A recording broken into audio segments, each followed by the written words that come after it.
Hola, bienvenido a El Diario de lo Oculto.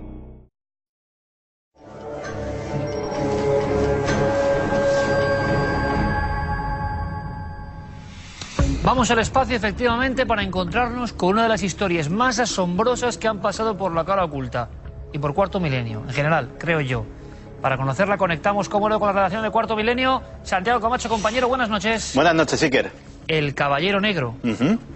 Es una historia que parece como del western, algo así, ¿no?, por el titular, pero que nos lleva a las alturas siderales. Un objeto no identificado, lleno de mitos, lleno de misterios, una historia asombrosa y bastante antigua.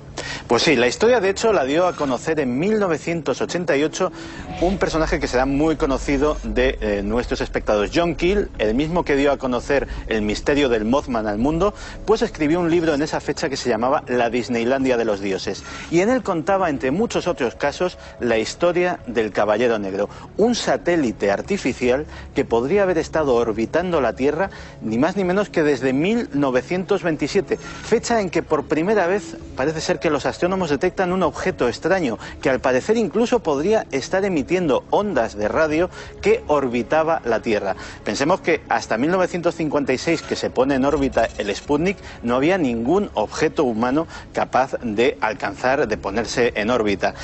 Pues bien, la historia pasó a los periódicos, el clamor pasó un poco sin pena ni gloria, hasta que en 1953, unos años antes todavía del lanzamiento del Sputnik, astrónomos sudamericanos descubren otra vez este misterioso objeto. No le dan explicación, pero el Pentágono, ya estamos en plena Guerra Fría, sí que le da importancia y encarga a Clyde Tombaugh, el mismo hombre que unos años antes había descubierto el planeta Plutón, que haga un informe sobre este objeto. No vaya a ser que fuera algo cosa de los rusos, por ejemplo. ¿Y qué descubrió este hombre? Pues no se sabe, porque el informe de Tombaugh a día de hoy, han pasado muchísimos años, pues todavía está clasificado como secreto. Hoy esa investigación de un astrónomo tan reputado sigue siendo clasificada. Teniendo en cuenta además que los Estados Unidos tienen una política de desclasificación muy abierta y que cuando consideran que los secretos de Estado, ha habido muchísimos casos, dejan de ser tales o dejan de tener la importancia capital que tenían en su día, pues los desclasifican y los ponen en manos de los investigadores. Con el informe de Tombaugh del 53 eso no ha sucedido aún. Pues bien, de ahí pasaríamos, daríamos otro saltito en el tiempo, ya sí que ha sido apenas un año antes lanzado el Sputnik, a 1960. Y el NORAD, el mando estratégico estadounidense, recién estrenado su sistema de radares que escrutaban todo el cielo, pues descubre otra vez ese objeto. Y de hecho lo van siguiendo, descubren que tiene una órbita polar casi perfecta. Y el 7 de marzo de ese mismo año, de 1960, es la propia revista Time, la revista posiblemente más importante de los Estados Unidos, la que se hace eco de la existencia de este objeto.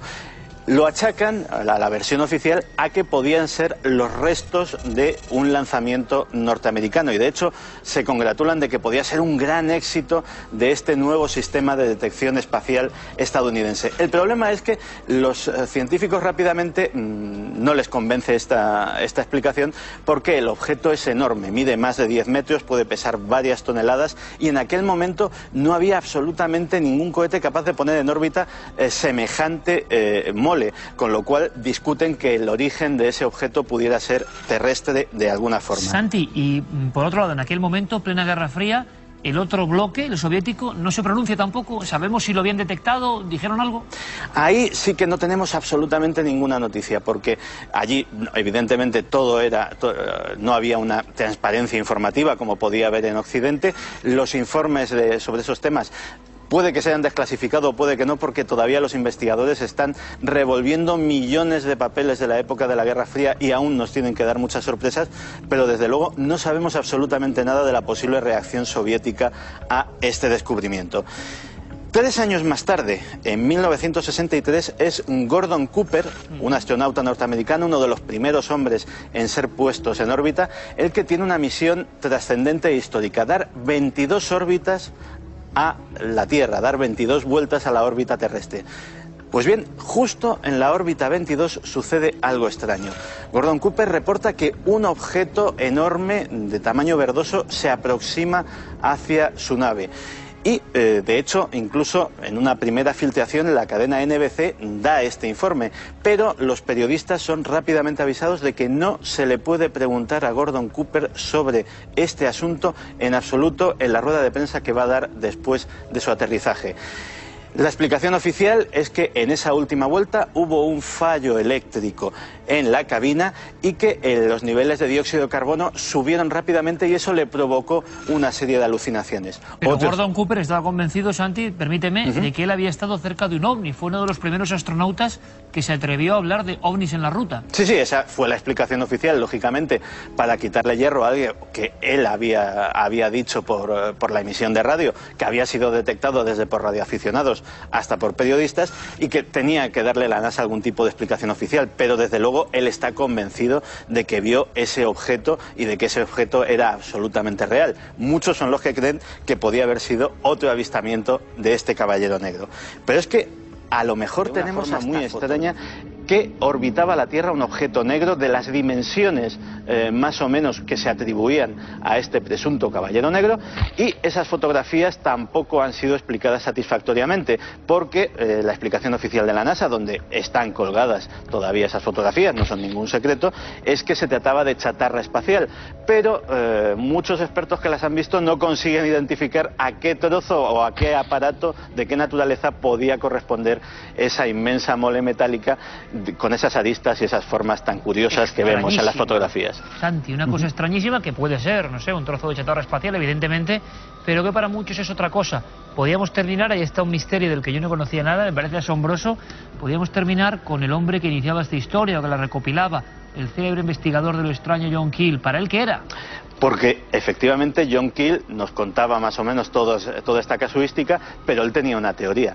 Él creía que evidentemente no era un satélite artificial terrestre, que desde luego era muy poco probable que fuera un aerolito capturado como si fuera una pequeña luna que orbitase nuestro planeta. Él creía que era algo colocado allí por los dioses, que era algo colocado allí por los extraterrestres hace mucho tiempo, que nos ha estado vigilando durante toda nuestra evolución y que, quién sabe, puede estar mandando señales, mandando informes todavía de cómo vamos y hacia dónde va nuestra historia. Maravillosa, alucinante, mítica, astronómica historia, de verdad que apasionante, Santi. Seguiremos indagando. ¿Qué se sabe en el 2013 de este caballero negro? ¿Se ha quedado como mito? ¿Se ha olvidado? Si se había olvidado, aquí está Santi para recuperarlo, para que sigamos quizá ahora, telescopio en ristre, intentando localizar este satélite fantasma realmente extraño y singular. Vaya historia. Santiago Camacho, como siempre, muchísimas gracias por contar esta maravilla y que cada uno piense lo que quiera. Gracias. Gracias a ti, Iker. Porque muchos tomarán esto como un cuento, como una fábula, ¿no? Hemos aprendido esta noche que esas fábulas o leyendas urbanas a veces son verdad. Pero es bonito imaginar una especie de pieza de otro mundo, como el monolito de 2001, que nos vigila, que es el espejo de la existencia de nuestra estirpe y que manda señales quién sabe a dónde. Esto para los niños sería maravilloso, ¿no? Contarlo así, un cuento de imaginación, terror y mundo espacial. Porque parece que ellos entienden todo